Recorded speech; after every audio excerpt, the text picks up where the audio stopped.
आवाज बड़ी अच्छी है, महफिल बड़ी अच्छी है मेरे दोस्त। आज आप सबको एकदम बढ़िया बढ़िया बात सुनने का मौका मिली। ये एकदम दादा के जमाने वाली निर्गुण दमन साहब।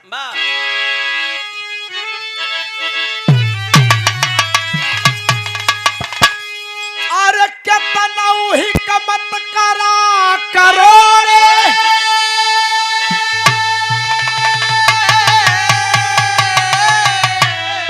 अरे तविधि के लिखा केहू ना मोड़े, तब सबोरे में उमरिया जाई बीती।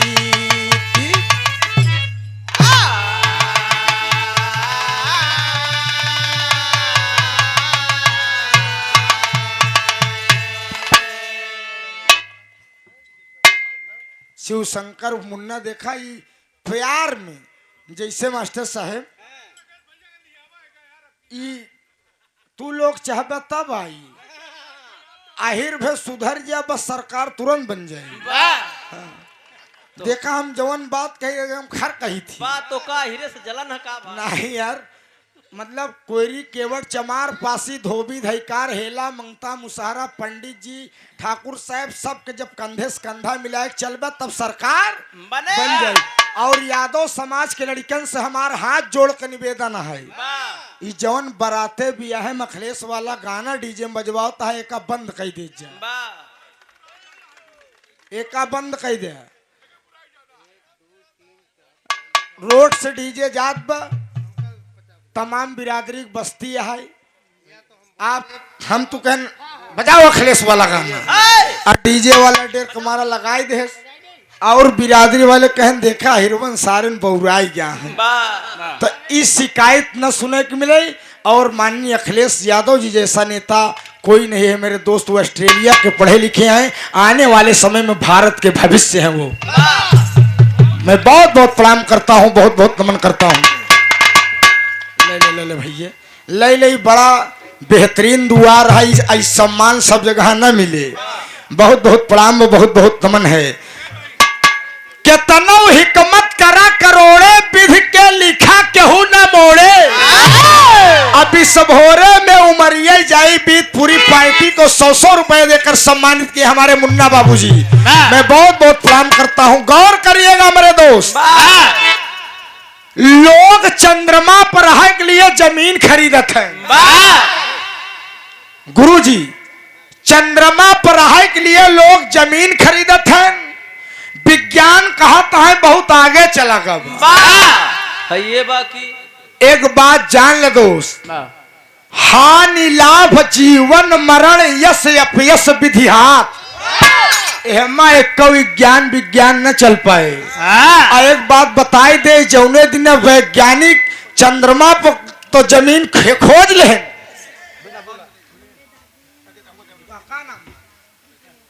अरे जिया विपुल तू से रहा ढेर लड़का की नाम देख भेद देख जाते मुन्ना जा मुहिम का खाई लागत थी। और जवन पढ़ा लिखा बढ़िया पढ़ाई में चापटा लड़का है जैसे विपुल मुन्ना चला है, टैलेंटेड लड़का है। अभी सब पूरा कंप्यूटर समझा भाई, मोबाइल हम लोग न चलाई पाओ, कह देते वो पुर्जा खोल देंगे। 100 रुपया पुरस्कार बेड़वा पढ़ा लिखा गांव देश के नाम रोशन करा, अच्छी पोस्ट पे जा हमारा नाम होई। अब बढ़िया पोस्ट चला जाबा, जियत रात बिया है फिर बिरहा गाँव। बहुत बहुत प्रणाम भाई बाबू। आज तक कोनो वैज्ञानिक जीवात्मक पता नहीं लगाई पाए। गुरुजी जान ल जौने न वैज्ञानिक जीवात्मक पता लगाए ले लोग भगवान के ठेंगे मार दे। तो यही बड़े चाहे जितना विज्ञान आगे चला जाए, लेकिन भगवान के आगे क्यों जोर चले वाला नहीं बे दोस्त। मौत आई जाए तो क्यों माइक लाल 1 सेकंड धरती कोनो विज्ञान रोक न पाई। तो दादा जमाने का निर्गुण लगत कहना है। राकेश यादव हमार नवरासी बाबू मोहड़ा प्रतापगढ़ की धरती से। राकेश माने चंद्रमा हो, जहां रहा से चंद्रमा नहीं चमचमात रहा। 151 रुपया बहुत बहुत प्रणाम है। कहना है, अरे राम कौने बनवा, अरे दादा कौने बनवा, एक दिन उड़ी जाई सुगानावा कौने बानवा।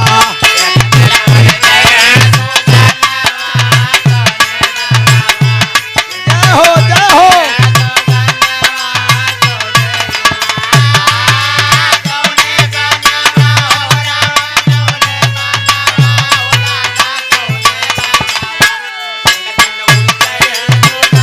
जय हो जय हो।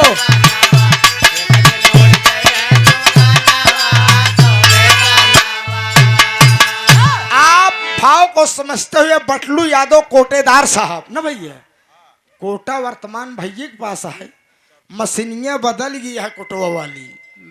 हाँ बड़ा झंझटिया काम हो गया मास्टर, जौन गल्ला 2 दिन बटात रहा 15 दिन ले दो समय।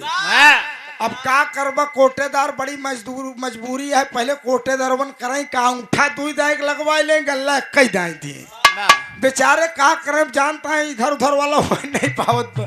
तो कोटेदार बुरा न माने, आप सब से अन्नदाता है। ई तो हंसी मजाक का बात, बहुत बहुत प्रणाम बा। माई भगवती कल्याण करें, खूब बात व्यवहार बनाए के रखे रहा, गांव देश वाले खुशी रहे, कोटा बरकरार रहे। पहले बंद में कहना है,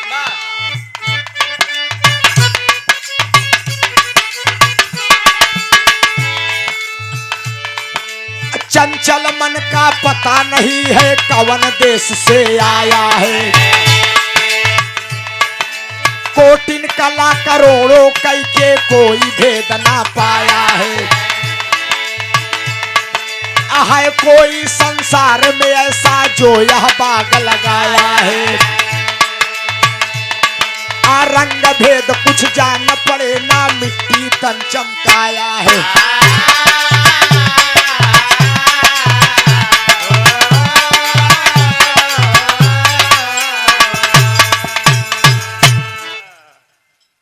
चंचल मन का पता नहीं है कवन देश से आया है, कोटिन कला करोड़ों कई के कोई भेद ना पाया है। कोई संसार में ऐसा ज्योति है, कोई संसार में ऐसा जो यह बाग लगाया है, और रंग भेद कुछ जान पड़े ना मिट्टी तन चमकाया है। पंचों मन से तेज रफ्तार किसी की नहीं होती। मन हिया बैठ के बिरहा सुनल तनिक देर में बम्बई जूहू चौपाटी पहुंच सकत है। मन से तेज रफ्तार किसी की होती नहीं। ये हमारे जितेंद्र यादव जी, आप कल्याणपुर की धरती से बहनियौरे आई है, जीजो हरे हैं के भैया जीजा यार सार संसार है, जैसे एक उपसार है। हाँ, ते नहुक के उसार जितेंद्र भैया सार संसार है। मतलब यार सार का मतलब हंस के बोले, अरे जीजा जय राम जी की मार जब मैं बुद्धि ने काम करी, हाथ बढ़ावा था, हम सबे मेहमान का अच्छी खातिरदारी करी थी। आप गुरुजी नमोद, फिर अच्छा कुलदीप पांडे, आप फौजी श्याम तूफानी के शिष्य हैं। आप तरफ से 100 रुपया पुरस्कार गुरुजी के चरणों में प्रणाम है। आशीर्वाद दे हम बच्चे अपनी कला में कामयाब रहे। कहना है हमारे साहब,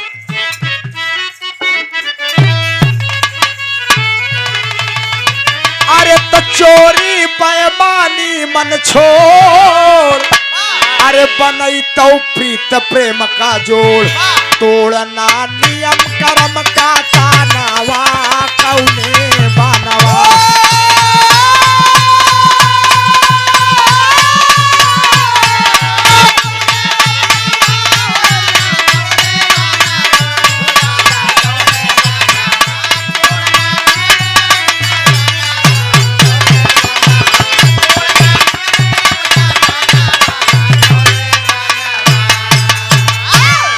चोरी बेईमानी मन छोड़, बनई तो प्रीत प्रेम का जोड़ तोड़ ना नियम कर्म का तनवा कौने बनवा। वाह बिरहा सुने वाले मेरे दोस्त मेरी माताएं बहनें भी बिरहा का आनंद ले रही हैं। वाह। क्या लेकर आए थे और क्या लेकर जाओगे, मुट्ठी बांधे आए थे और हाथ पसारे जाओगे। बल विक्रम बेनु दधीच गए और उपारथ गए जिन भारत ठाना। वाह बाल गए बलराम गए जकरे कखरी दसीस समाना। जाय दुर्योधन जंग गिरे ते 64 कोस में छत्र समाना। वाह। है धरा का प्रमाण यही तुलसी जो फरा सो झरा जो बरा सो बुताना जे फरा है वो झरी और जे बरा वो एक दिन बुताई बुताई है। धरती की सबसे असली सच्चाई है मेरे दोस्त। ई धरती पे आई है दादा लाठी ले बैठा 65-70 साल उम्र हुई बाबू। वाह 70 साल से कम ना हो बे, लेकिन ई धरती पे आई है करे का बा कहना है।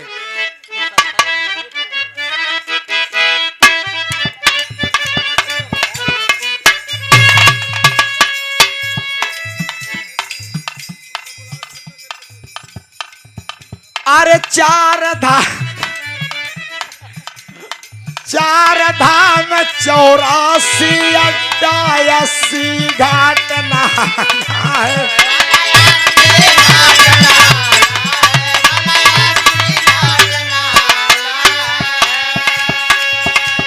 आप भाव को समझते हुए परम आदरणीय परम श्रद्धेय परम पूजनीय संतोष पांडे प्रधान जी अरोर की धरती से आप प्रधान जी की ओर से 100 रुपये का पुरस्कार चरणों में प्रणाम है। आशीर्वाद दे हम बच्चे अपनी कला में कामयाब रहें। कलाकार बेहतर नहीं होता, सुनने वाले बेहतर होते हैं। चार धाम 84 अड्डा 80 घाट नहाना है भला। अरे लेत देत बोलत बतियावत कैसौ समय बिताना है।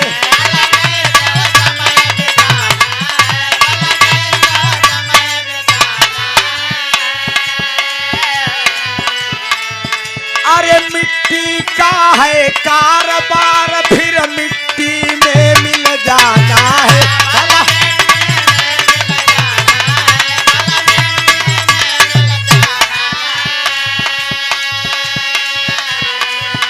अरे मिट्टी जानो खाना पीना, मिट्टी जानो खाना पीना, मिट्टी माल खजाना है।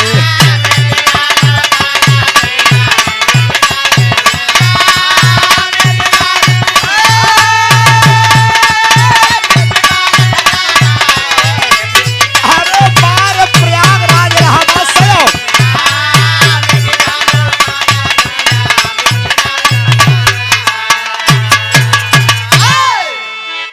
चार धाम कहन हमारे बाबू चारों धाम गाहन। वाह 4 धाम 84 अड्डा 84 लाख योनियों में कर्म के हिसाब से भ्रमण करना पड़ेगा।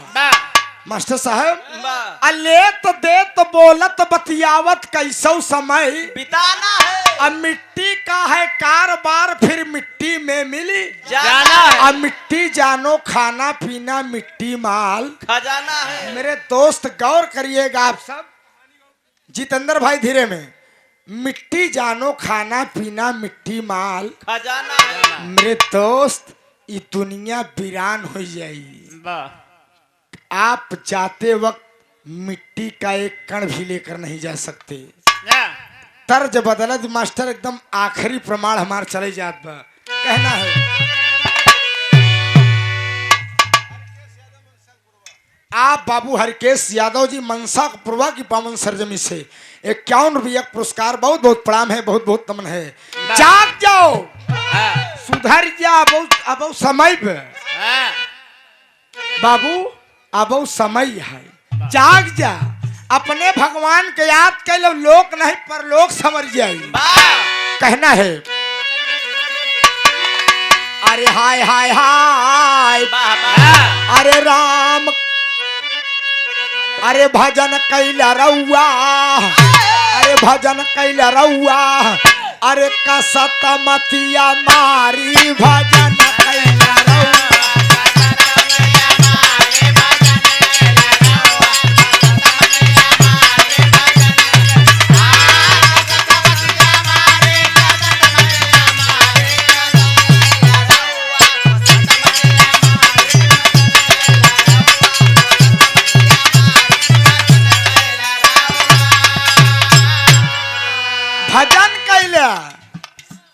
नाही जौने दिन आत्मा रूपी दुल्हन के मुलाकात बा हिया मोछा टे बैठा कहन यार हम मार दही बा कहन हम दू लौंडा कुछ समझबे नहीं करी बा लेकिन जब ई दुनिया छोड़बा चाहे मर्द हो चाहे मेहरारू ई आत्मा दुल्हन के रूप में अपने परम पिया के पास जाएगी तब हुआ पूछी कस भाई साहेब बा तो रामलाल तो का धरती पे कितना बड़े भेजे रहे बा दूसरे खेत जोत लिए है बा दूसरे के मेड़ काट ली है बा दूसरे के भैंस खोल लिया या यहीं बड़े भेजे रहे जर्रे जर्रे का हिसाब होगा अरे नाही मिली पेड़ रूखा छाता या छतारिया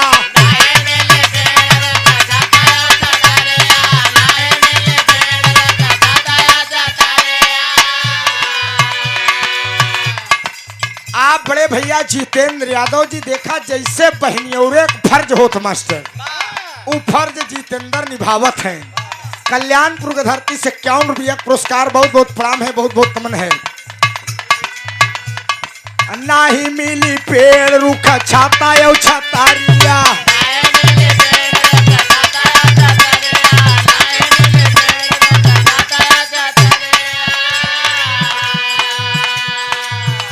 अरे बड़ा दुख साब्या सुनाया मा कैना गारिया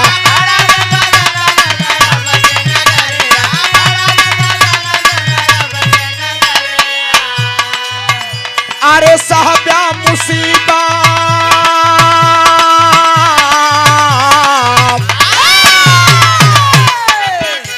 अरे साहब्या मुसीबत हुआ चली न लाबारी भजन कैला रउआ कसत मतिया मारी भजन कैला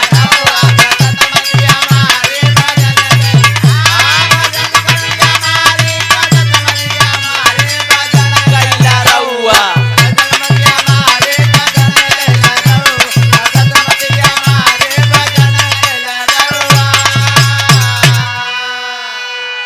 साहब्या मुसीबत हुआ चली न लबारी बा भजन कैल रउआ कसत मतिया मारे भैया भैया भैया आराम से मेरे दोस्त तुलसीदास महाराज जी ने लिखा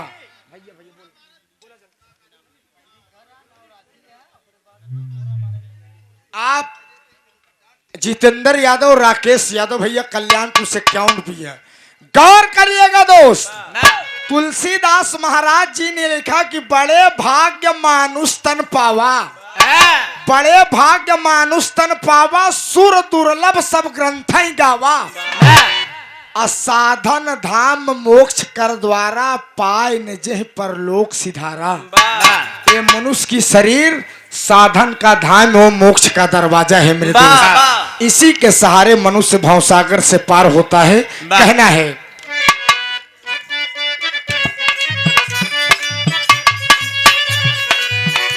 अरे 80 को सतापत मिली बालू का जमीनिया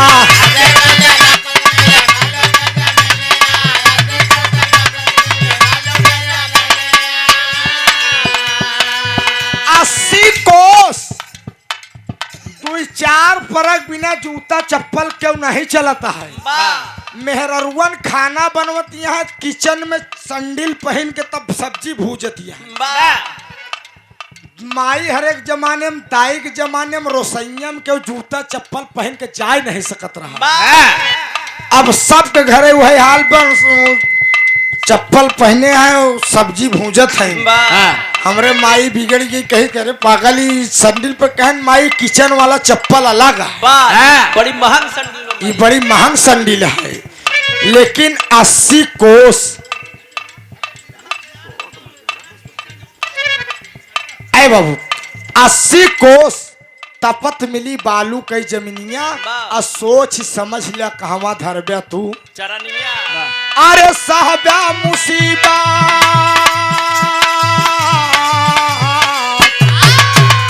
अरे साहबा मुसीबत हुआ चली न लाबारी भजन कैला रउआ कसत मतिया मारे भजन कैला रउआ कसत मतिया मारे भजन कसत मतिया मारे कसत मतिया मारे भजन कैला रउआ कसत मतिया मारे भजन कैला रउआ अशोक पाल देवी दीन पूर्वक धरती से 51 रुपया बहुत बहुत प्रणाम है मेरे दोस्त। इसीलिए धरती पर आए हो तो काम काज के साथ साथ भक्ति भजन भाव भी करो, भगवान को याद करो, जिससे इस दुनिया से जाने के बाद भगवान आपको अपने चरणों में स्थान दे। यही निर्गुण और सच्ची श्रद्धांजलि का मतलब होता है। स्वर्ग में मौज करही पंधारी,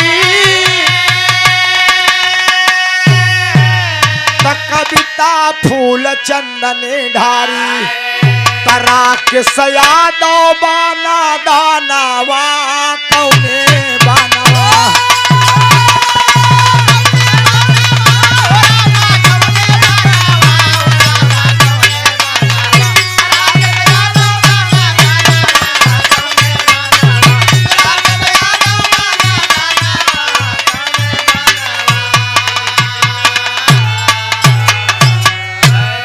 एक दिन उड़ी जई सुगानावा कौने बानावा।